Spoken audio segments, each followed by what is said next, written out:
벽에 테이프로 붙인 바나나 한 개가 12만 달러에 팔렸다는 소식을 들어본 적 있으신가요? 그리고 단순히 검은색과 흰색 줄무늬만으로 구성된 작품이 8,400만 달러라는 천문학적 가격에 거래되었다는 사실은 어떠신가요? 더욱 놀라운 것은 주황색 캔버스에 주황색 사각형 2개만 그려진 작품이 2,800만 달러에 판매되었다는 점입니다. 도대체 무엇이 이런 터무니없어 보이는 거래들을 가능하게 만드는 걸까요? 이제 본격적으로 부유층들이 왜 이처럼 황당해 보이는 예술품들에 거액을 투자하는지, 그 뒤에 숨겨진 치밀한 전략들을 파헤쳐 보겠습니다.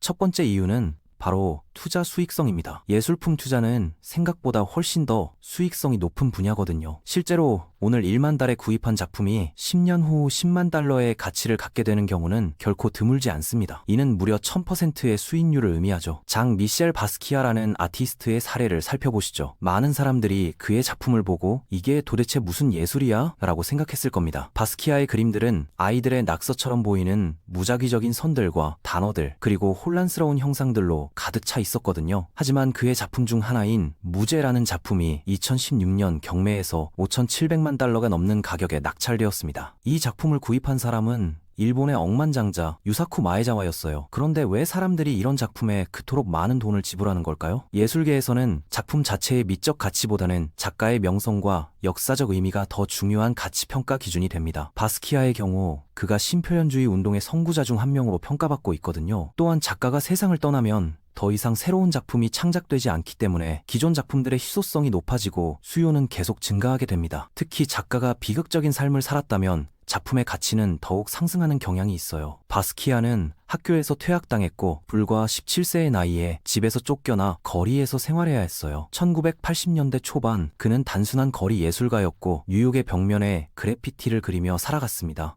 하지만 운명적으로 그의 독특한 화풍이 당시 유행하던 신표현주의 트렌드와 완벽하게 맞아떨어졌죠. 그의 첫 번째 작품은 겨우 200달러에 팔렸습니다. 하지만 점차 명성을 쌓아가면서 그의 작품 가치는 급속도로 상승했어요. 그러나 성공에도 불구하고 그는 마약 중독이라는 심각한 문제에 시달렸고 결국 1988년 불과 27세의 젊은 나이에 약물 과다 복용으로 생을 마감했습니다. 이러한 비극적인 생애, 요절, 그리고 현대 미술사에서의 선구적 역할이 모두 합쳐져서 그의 작품 가치를 더욱 높였던 거죠.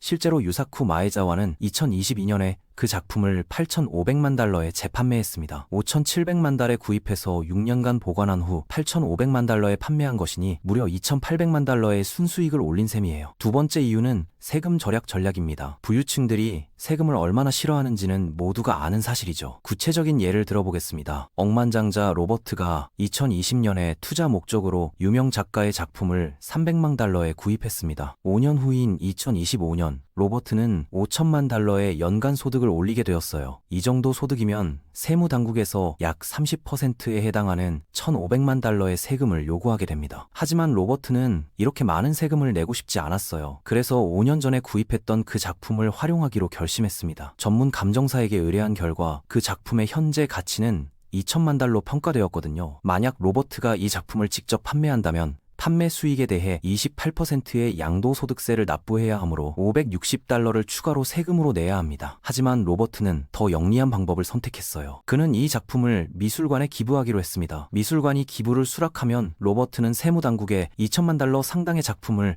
자선단체에 기부했다고 신고할 수 있거든요. 자선기부금은 과세소득에서 공제되기 때문에 로버트의 과세 대상 소득은 3천만 달러로 줄어들게 됩니다. 결과적으로 그가 납부해야 할 세금은 900만 달러가 되어 원래 내야 했던 1,500만 달러보다 600만 달러를 절약하게 되는 거죠. 그렇다면 왜 무명 작가의 저렴한 작품을 구입해서 감정사에게 높은 가격으로 평가받아 기부하는 방식을 사용하지 않을까요? 과거에는 이런 방법이 통했을지 모르지만 현재는 불가능합니다. 세무당국에서도 자체 감정사를 통해 작품의 실제 가치를 검증하기 때문이에요. 세 번째 이유는 자금 세탁입니다. 자금 세탁이란 불법적으로 획득한 돈을 합법적인 것처럼 보이게 만드는 과정을 말해요. 범죄자 찰스가 마약 거래 등의 불법 활동으로 수백만 달러를 벌었다고 가정해 보겠습니다. 모든 범죄 활동에는 현금이 사용되는데 이는 현금이 당국의 추적을 피하기 가장 쉬운 방법이기 때문이에요. 하지만 찰스는 이 거액의 현금을 집에 보관할 수는 없습니다. 문제는 찰스가 이 거액을 은행에 입금하려고 하면 은행과 당국에서 돈의 출처를 묻게 된다는 점입니다. 만약 수사가 진행되어 찰스의 불법 활동이 발각된다면 그는 심각한 처벌을 받게 될 거예요. 그래서 찰스는 먼저 이 돈을 깨끗하게 만들어야 합니다. 그는 불법 수익으로 1,000만 달러 상당의 예술품을 구입하기로 결심했어요. 여기서 예술계의 특성이 중요한 역할을 합니다. 예술품 거래는 높은 기밀성을 특징으로 하거든요. 찰스는 제3자를 통해 익명으로 작품을 구입할 수 있고 예술계의 거래 관행상 당국이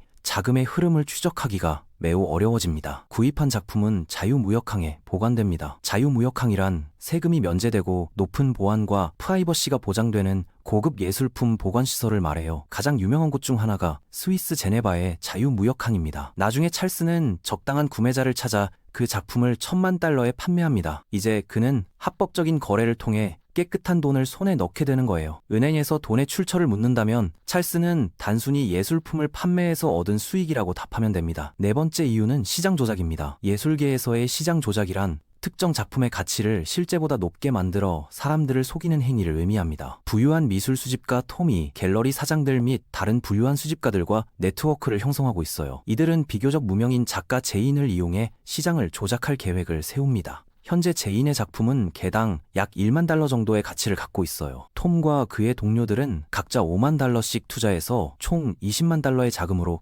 제인의 작품들을 구입합니다. 동시에 그들은 제인의 작품에 대한 화제를 만들어내기 시작해요. 소셜미디어에서 그녀의 작품을 적극적으로 홍보하고 광고를 게재하며 심지어 그녀의 인지도를 높이기 위한 전시회까지 기획합니다. 이러한 노력의 결과로 점점 더 많은 사람들이 제인의 작품에 관심을 갖기 시작하고 작품의 가치도 상승하기 시작합니다. 제인이 유명해질수록 많은 사람들이 그녀를 매우 전문적이고 재능 있는 예술가로 인식하게 되죠. 이제 톰은 자신의 작품을 경매에 내놓기로 결심합니다. 제인의 명성이 높아지고 경매 과정이 치열해지면서 입찰자들은 점점 더 높은 가격을 제시하며 경쟁하게 되어요. 결국 다른 미술 수집가가 톰의 작품을 1,000만 달러가 넘는 가격에 낙찰받았다고 가정해봅시다. 일반적으로 구매자가 경매 수수료를 부담하므로 톰은 1,000만 미를 온전히 받게 됩니다. 원래 작품 구입비 1만 달러와 홍보비 5만 달러를 제외하면 톰의 총 수익은 994만 달러가 되는 거죠. 다섯 번째 이유는 사회적 도구로서의 활용입니다. 사실 모든 부유층이 예술을 진심으로 좋아하는 것은 아니에요. 하지만 그들은 예술을 강력한 사회적 도구로 인식하고 있습니다. 억만장자 제리가 친구들을 자신의 저택으로 초대했다고 상상해보세요. 친구들이 집 안으로 들어서면서 수많은 고가의 미술품 컬렉션을 발견하게 됩니다. 이때 제리는 내가 소장하고 있는 작품들은 웬만한 박물관 소장품보다도 더 비싸라는 메시지를 전달할 수 있어요. 친구들은 제리가 단순한 부자가 아니라는 것을 깨닫고 그를 더욱 존경하게 될 겁니다. 아무나 유명하고 비싼 작품을 구입할 수 있는 것은 아니거든요. 제리는 단순히 돈이 많을 뿐만 아니라 동료 수집가들, 딜러들, 유명 작가들과 좋은 관계를 유지해야 합니다. 이를 통해 제리는 다른 강력한 억만장자들, 정치인들, 예술가들, 유명인들, 그리고 더욱 영향력 있는 인물들로 구성된 부유한 미술 수집가들의 독점적인 클럽에 가입할 수 있게 되어요. 예를 들어 매년 개최되는 세계 최고 권위의 국제 미술 박람회인 아트 바젤에는 수많은 유명인과 권력자들이 참여합니다. 이런 모임에서 제리는 미래의 사업을 위해 협력할 수 있는 또 다른 강력한 인물들을 만날 수 있어요. 따라서 제리가 예술을 특별히 좋아하지 않더라도 부유층 사회에서 존경받고 미래의 비즈니스 거래를 위한 네트워크를 구축하기 위해 예술품을 수집하는 것입니다. 결론적으로 부유층들이 이상해 보이는 예술품에 수백만 달러를 투자한다고 해서 그들이 정신이 나간 것은 아닙니다. 그들은 예술품 자체를 그렇게 사랑하지 않을 수도 있지만 더 많은 돈이나 다른 형태의 이익을 가져다 줄 수 있는 명확한 이유가 있기 때문에 구매하는 거예요. 물론 예술은 매우 주관적인 영역이고 사람들의 취향도 천차만별이기 때문에 그들이 진정으로 예술을 사랑해서 구매하는 것인지 아니면 다른 숨겨진 목적이 있는 것인지는 아무도 정확히 알 수 없습니다. 그러니 다음번에